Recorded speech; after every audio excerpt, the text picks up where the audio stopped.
Up next, I'd like to introduce Dan Salvador and PediU. Come on up, Dan. Hello. So my name is Dan Salvador, and I am the founder of PediU. PediU is short for Pediatric University, a safe virtual platform that aims to revolutionize the hospital experience for pediatric patients with chronic illnesses. So how big is the problem that we're trying to tackle? Studies show there's 133 million individuals in the U.S. with a chronic illness. This number has been steadily increasing throughout history and is projected to continue to rise. Furthermore, 40% of this subset is school-age children and adolescents. This means that over 50 million kids in our nation have a chronic illness.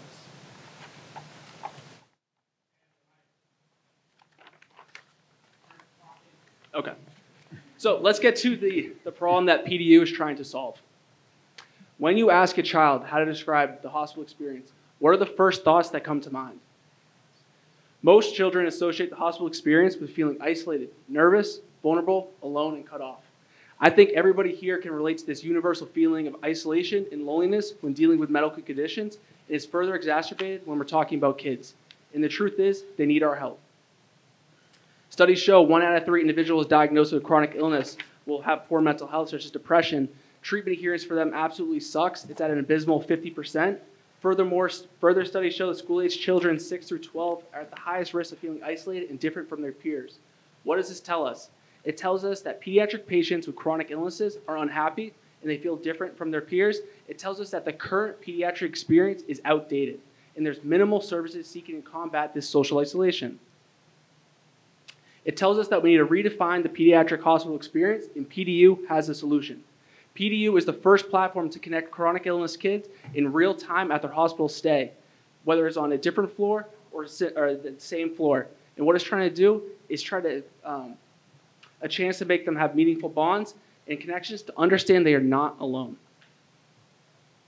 So what's cool about PediU? We are the first app to allow chronic kids with illnesses to connect on a hospital floor, whether it's a differing floor or the same. We are the first to do a positive feedback loop for gamification to redefine what it even means to come to the hospital experience. Lastly, we are the first to do hospital volunteer integration to allow one vetted member to affect up to 30 people at the floor to allow for a hospital a more efficient workflow, but also for the kids, if they're immunocompromised, to actually be able to participate with their hospital volunteer activities. So we are a B2B business, meaning our end users are hospitals. So why should a hospital invest in PediU? Well, studies show that hospitals that had high patient experience ratings had a net margin of 4.7 compared to hospitals that had a low patient experience rating had a net margin of 1.8. Furthermore, if that's not reason enough, the hospital system is currently ranked on a 1 to 5-star system, and patient experience is 22% of that total score. And that is what PediU seeks to do. We are trying to revolutionize the pediatric experience by increasing hospitals' patient experience scores. So the market size globally, it's very large with a great continuing annual growth rate. Domestically, it's at $17.9 billion with a 9.4% continuing annual growth rate. Digital health startup funding in 2020 broke the record at $14.9 billion and doubled to $29.1. Furthermore, 75% of this market are apps, showing that we're in the right segment of the market. So our business plan is very simple. We tier hospitals based off of bed size, and we have an annual subscription rate that includes all the updates. At first glance, you might think that this is a lot to charge a hospital, but when you do the math and calculate how many admissions they have, we are asking the hospital to invest $9 per head of their patients to increase their patient experience. Final projection, this started about 6 to 8 months ago, so the app is still in development. I currently have a verbal commitment with UMass Children's Medical Center when the app is built. At that point, once the pilot is done, it will be $225,000 at year 1. By year 3, we look to infiltrate 1% of the market, which would be 61 hospitals, grossing $13 million annually. By year 5, we look to be within 2.5% of the hospital market, which would be 160 hospitals and grossing $34 million annually. And lastly, by year 10, we look to be within 5% of the market, which is going to be 304 hospitals with $68 million annually. So the competitors.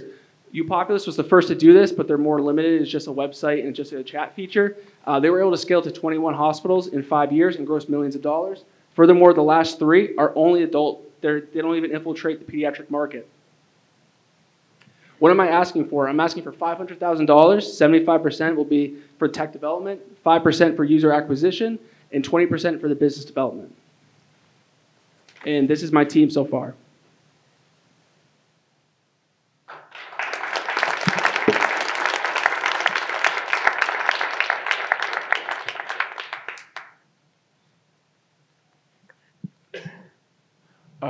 Great presentation, Dan. What do you expect the sales cycle to be as you go into hospitals? So at this point, you have a verbal commitment from a local hospital. What do you expect the sales cycle to be as you expand outside of whatever relationship you have with this local hospital? So I don't want to speak prematurely because I'm not really sure as it's going. Sure. But as I expand the team, what I like to do is at least go within, each hospital has affiliates. So if you got into one, like say you got into Hasbro in Rhode Island, at that point there's 9 affiliates coming off there. So the sales cycle is really trying to get into a bigger tertiary scale hospitals that have more affiliates because it's a faster way to scale than rather targeting very small hospitals starting off. And how would you go about, is that sort of outsourcing to somebody who already has that permeation into these a bunch of hospitals, or is that trying to do it yourself? Like, how are you going to go about it? So far, it's been really just face to face. I've actually had the best communication when I actually call or try to meet with people in person. Mm-hmm. But I think as we got bigger, that would be something that we'd have to look into outsourcing. Yeah. Okay, thank you.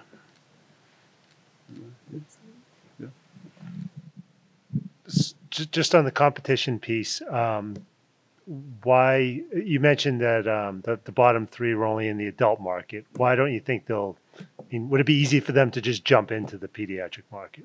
So I really didn't have enough time to explain. So those 3 adult markets, what they do is they're only for, it's not even inpatient hospital experience. To have something to be inpatient is more new than what they're trying to do. What they're trying to do is all those are just websites that adults can talk about their chronic illnesses and the medication adherences and like what their side effects were. And their business model is completely different because they just sell their data to pharmaceutical companies about what the ADRs are for some of their drug effects. So it's a completely different model. But so for them to infiltrate into the pediatric hospital market would take some time.